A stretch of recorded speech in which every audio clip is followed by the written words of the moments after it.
Hey everybody, Dr. Bullen again from Washington Chiropractic, and if you saw my last question of the day, you know I'm now located at 5530 Wisconsin Avenue in Chevy Chase, Maryland. We're in suite 1248, so we're very close to where we used to be.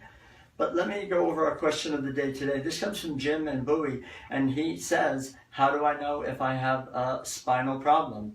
And this is a great question, because what happens with me a lot is I get a lot of people with the misconception that every time they have any kind of pain, they always think it's a muscle problem. And my experience has told me that it's almost never a muscle problem. It's almost always a spine, nerve, and muscle problem. So what we're going to do today is we're going to do some tests that you can do on your own and get some idea if you might have a spine, nerve, and muscle problem.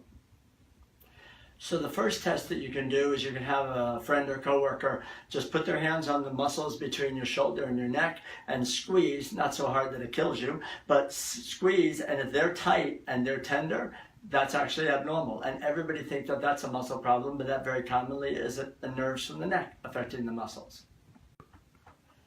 The next one you can do is stand on both legs, bend one of your knees so your foot's off the floor, close your eyes, and then see if you can hold your balance and count to 10. Apparently I can't do that, but when you have that situation where you can't count to 10 without losing your balance, that's an indicator of a spinal problem in the lower back, also affecting the nerves and the muscles. Another test you can do is you can bend forward and try to touch your toes, and is your back able to go flat, which is actually the most important part of it, or do you have any kind of tightness in the back or discomfort anywhere? Those are all yet an indicator, again, of a possible problem in that lower back area with also the nerves and the muscles. Another test you can do is you close your eyes and you march in place for a count of 10. Do you lose your balance? That's a problem. Also, if you stop, you have to recenter yourself.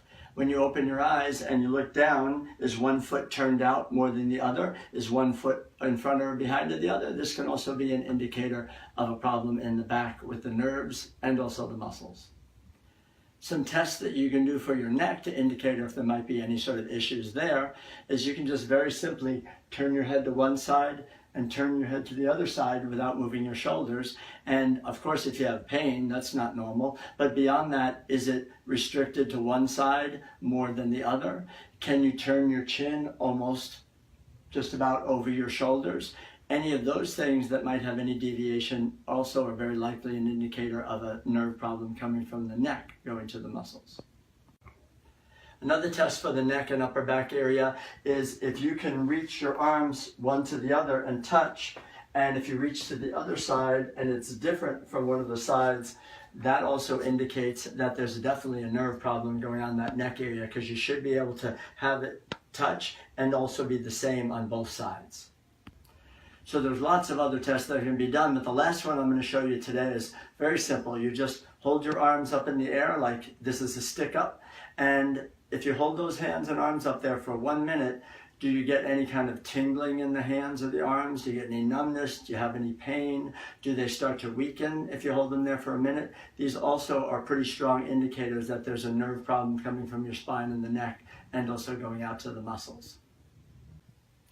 So these are just some of the tests that you can do on your own, but if you had any of these tests showing a problem, if you basically failed any of these tests, that could be a strong indicator that you've got a spinal nerve and muscle problem. And that's something that we help all the time here in my office. So definitely give us a call and schedule for an evaluation, and I will find out for sure what's going on. And if I can help you, you'd be a lot happier. So look for me next time for the next question of the day.